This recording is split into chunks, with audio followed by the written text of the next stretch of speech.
We have Zoe Nerdhouse, someone that I don't think I've seen in the chat before. So, grain of salt, what I'm about to read. They're saying it's the X2 Pro. It's 360 by 335 by 340. It has a nozzle camera and it is accessible. A chamber camera and solid aluminum side panels. They have seen it in person. Ooh. Okay. Interesting. The X2 Pro. Obviously, let's take this with a grain of salt. We've not validated any of this, but that is a big build volume on a very nice quality machine. 360 by 335. Is that the same build size as the H2D? I think it's slightly big. I thought the H2D was small, like 320. I think it's the same build plate, right? Oh no, it is bigger. But is it the same build plate? What's the build plate size on the H2D? I don't know. So it's saying the print H2D is volume, 325, but an extra 5 millimeters on each side is really no big deal. So the H2D's official specs, and this includes they can't reach both sides at the same time, is 350, 320, 325. So this is 10 mil bigger in the X and 15 mil deeper in the Y, and obviously almost 20 mil taller in the Z. So it is a considerably larger volume. I think it's going to be the same build plate. I mean, it would not make sense to have a different build plate there. It really wouldn't. So it would not make sense at all. I don't know if I guess you can't call it the carbon anymore because it's not using a carbon rail, which I'm glad Bambu has realized that while that was an innovative thing, it doesn't make sense that the steel rails are just fine. And in terms of a longevity thing, they are much better. They are so much longer. Well, and they're much easier for people to service, right? Servicing to me is part of the deal too. And as a company, they're realizing that they have to have something that's more user serviceable or they just get pissed off. Apparently, it has a 0.6 millimeter nozzle by default, which again, for a machine that size, I totally understand it. Hilariously, like my XL came with 0.6 millimeter by default. I've changed out 3 of the 5 heads for 0.4s. Really? What was the reasoning behind it? I do find that we can get better quality on it, but the main reason is so we can do finer detail work that you can't normally do on a 0.6 with the 0.4s. But let's play devil's advocate here for a second, right? The H2D already has high flow, okay? They are just A1 nozzles, but they're high flow. This is very clearly an A1 style hot end. It has to be, right? It has like to be. It has to. It would be stupid if it wasn't. Short-sighted decision if they didn't.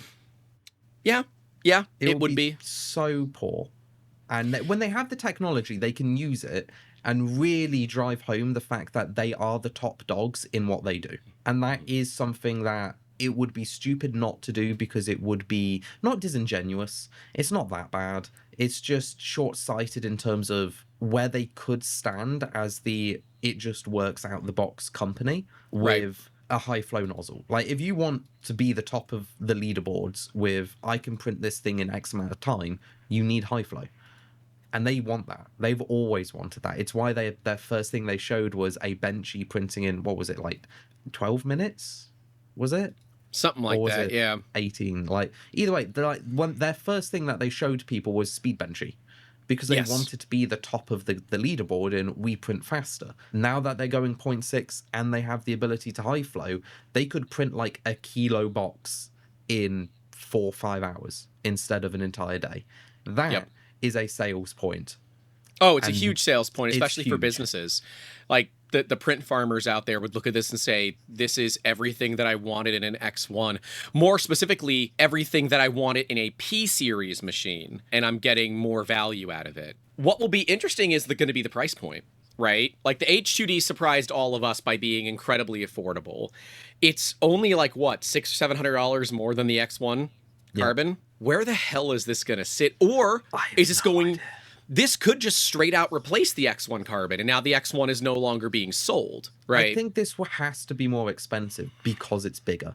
Like, volume is a valuable We said commodity. this, but we said this about the H2D. Were, like, off by double for the H2D. Yeah, but their ability to manufacture has only gotten better, right?